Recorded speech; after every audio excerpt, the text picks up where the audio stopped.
বা না হই, বিএনপি নামক দলটাকে বাংলাদেশ থেকে ইনশাল্লাহ আমরা নিশ্চিহ্ন করে দিব।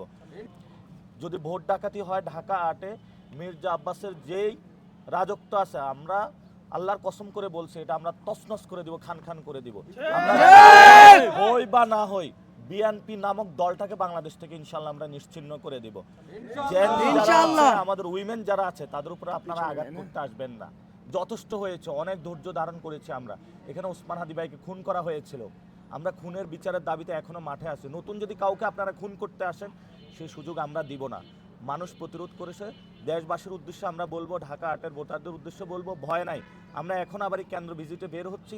আপনারা নির্ভয়ে ভোট কেন্দ্রে আসুন, ভোট দিয়ে এই সন্ত্রাসী হামলার জবাব দিন ইনশাআল্লাহ। এবং আমার উপরে একটা ইট নিক্ষেপ করেছিল, এটা হলো আমাদের যিনি আসন পরিচালক, ওনার মাথার মধ্যে ক্যাপ ছিল, ক্যাপের উপরে পড়েছে।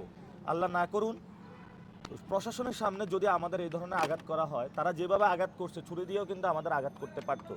তো আমাদের আসলে নিরাপত্তা কোন জায়গায় সেটা নিয়ে আসলে আমরা শঙ্কিত। ঢাকা 8-এ আমরা প্রশাসনকে আহ্বান জানাবো।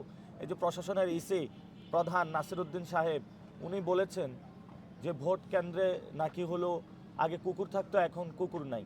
তো এখন তো ভালো কথা, কুকুর নাই, মির্জা আব্বাসের সন্ত্রাসী বাহিনী আছে। আপনি মির্জা আব্বাসের সন্ত্রাসী বাহিনীকে কেন ভোট কেন্দ্রের সামনে জমা করতেছেন এবং ভিতরে তাদেরকে স্পেস দিচ্ছেন?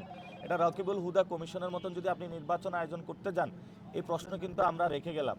এবং সেনাবাহিনী সামনেই কিন্তু আমাকে আঘাতটা করা হয়েছে। এটা সেনাবাহিনী এবং প্রশাসনের সামনে আমাকে আজকে আঘাত করা হয়েছে। আমি হামলার ভয়ে ভীত নই। আমি আবার কেন্দ্র পরিদর্শনে যাচ্ছি, এখন সেগুনবাগিচা কেন্দ্রে যাব। সেখানে শুনেছি যে সেখানেও ভোট ডাকাতি তারা পায়তারা করতেছে। ইনশাল্লাহ আপনারা পথে পথে আমাদের সাথে থাকবেন।